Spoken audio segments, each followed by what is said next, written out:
Her choice to publicly humiliate Doug, who represents the old guard in support of Jonathan, is astute, albeit cruel.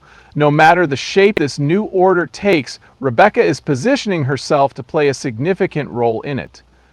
Now, she's doing more than simply hosting. By the way, have you been informed about the recent commotion about Daystar? Isn't that absolutely insane? There has been more than one televangelist scandal in this instance. A family business founded on faith is the subject of this story. As a result of some shocking accusations and power struggles, it is now about to collapse. Are you prepared to delve deeper into this topic with me? Yes, without a doubt.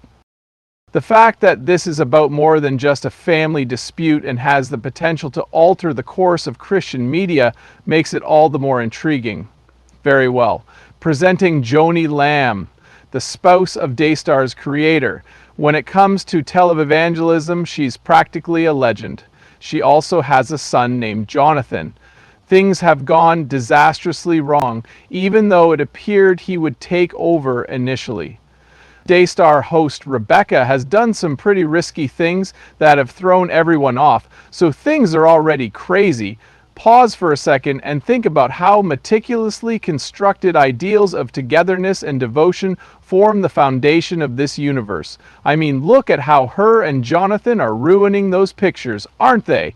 On that live show, the Daystar singers, who normally sing praises to the Lord, began making fun of Joni. What do you remember about it? I get it now. Please explain.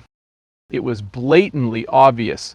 Those who witnessed it described it as deliberate and pointed, as if intended to convey some sort of message. Even though they are on the same segment, Rebecca has this tendency to ignore her co-host, Doug Weiss, and that is absolutely forbidden in the broadcasting industry, as if there were some unwritten rule prohibiting such behavior during live television broadcasts. It is more than just being impolite, isn't it? It's intriguing to observe how Daystar's current climate of disrespect and rule-breaking relates to the larger picture. Are you in agreement? Is there a sense of strategy? Sure thing! For a full picture, we must consider Jonathan and his co-reporter. They serve as the connecting thread for all these secret deceit and treachery. According to them, that wasn't the last straw. They also provided evidence to news outlets and law enforcement. I can't believe they upped the ante. This is no longer a simple family drama. Attorneys are now involved. The time when Rebecca acted in that way is the most intriguing part. A major shift in power has occurred, as it appears she is now siding with Jonathan. Have you any thoughts on that? Despite how harsh it sounds, this is actually quite astute. Rebecca is establishing herself as a key figure in the emerging order by publicly insulting Doug, a symbol of the old guard, and then publicly siding with Jonathan. Now she's doing more than simply hosting. With her newfound authority, Doug finds himself caught in the middle. Many felt he wasn't prepared to co-host, but now it appears they were all wrong. It seems like this is about something much larger than just personalities, which intrigues me. Very well, someone appears to have just lifted the veil on Christian television. This carefully constructed vision of harmony and conviction is crumbling. The imperfections of human nature and the ongoing power struggles are plainly visible below. This has become a flashpoint that forces us to confront the shadowy side of religious organizations. This is fascinating to me because it has sparked numerous discussions regarding dishonesty, poor financial management, and an overall lack of transparency at Daystar, and perhaps in other ministries as well. It's worth mentioning that we have reservations about certain accusations. However, we do appreciate that this is receiving public attention. More and more people are demanding transparency from religious media outlets. Yeah, and we also shouldn't overlook the most fundamental broadcasting regulations either. For a professional like Rebecca, what she did on air was downright impolite. In light of this, how should we view religious television series going forward? It completely undermines the concept of moral authority. There was a time when individuals like Joni Lamb were believed to be completely blameless. People start to question who they can trust after this incident because it proved that even members of religious groups are human. Oh, all right. It seems like the carefully constructed facade of Christian broadcasting is crumbling before our very eyes. One might reasonably question the veracity of the content shown on these networks. Isn't that the question? Remind me, we were just talking about Rebecca's move on air. I agree with you that it did in fact violate the regulations of broadcasting. I would appreciate it if you could elaborate a bit further. What made her actions so terrible, given that they were live? Consider it this way. Performing on live television is like this elaborately choreographed dance, isn't it? The co-hosts have certain unwritten guidelines for how they should interact with one another, in addition to a script and cues. Along with that, Rebecca utterly disrupted the flow by choosing to ignore Doug. Oh, and she had every intention of actually doing it. He mistook her words for her stating, "I don't even think you have any authority." Holy cow, I guess it was more than just being impolite. As seen on live TV, it appeared to be a powerful move. It's quite daring of you. You consider Doug's perspective in light of this. Many have claimed he is unfit to serve as a co-host, but didn't he appear to be doomed from the start? The intriguing part is that this is all happening. A great deal of drama is unfolding simultaneously. Problems arise when people fail to adhere to these standards of conduct in the workplace, in the home, and at the network. Simultaneously, there is a significant shift in cultural norms, with religious institutions receiving increasing scrutiny and calls for accountability. This is akin to a perfect storm, isn't it? People are now claiming that money has been stolen, and there have been personal betrayals before. After that, many begin to question the authority of these religious leaders.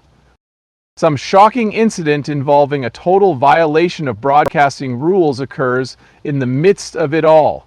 This is more significant than it seems at first, isn't it? Keep in mind that this did not occur by chance either. During this time, people are also losing trust in institutions like Daystar, particularly in houses of worship. Yes, very well, people are not as certain about things these days. They are more prone to doubt authority figures and seek answers elsewhere, including spiritual sources. Thus, this dramatic and shocking event is part of a broader cultural movement. A growing number of individuals seem to be questioning the veracity of religious broadcasters and the religion itself. Very well. Because of that, this is crucial. It's about more than just Daystar and the Lambs. It's feasible that this will force all Christian broadcasters to confront some harsh realities about their work and the expectations placed on them. Yes, it is important that we remember these individuals. The constant bickering and finger-pointing has real personal level should not be overlooked. The construction of Daystar has consumed this woman and her husband for their entire lives. The assault on her family and her legacy must have hurt like hell. Next up is Doug. At the center of it all is he. He was publicly embarrassed and used as a pawn in this, even though he wasn't prepared to be a co-host. Even if the charges are unfounded, the fallout from such scandals can be devastating to the individuals caught up in them. The emotional wounds caused by prior hurts take a long time to heal. Broken relationships and damaged reputations follow. It's not limited to the employees, is it? The current events have caused many Daystar viewers to lose faith. Sure thing. The loss of faith in a source that one relies on for moral and spiritual support is devastating for this community. In many respects, this constitutes a betrayal. The consequences of having moral compass points that don't adhere to their own regulations are puzzling. In the face of such disillusionment, where can we find the answers we seek? Having that information is crucial.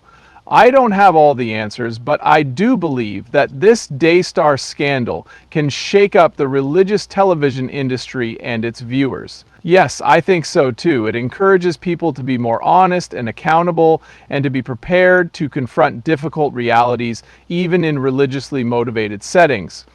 All right, we've covered the ways this violates broadcasting rules, causes people pain, and leads to betrayal and tensions in power. Who are all these folks who think something should have been different?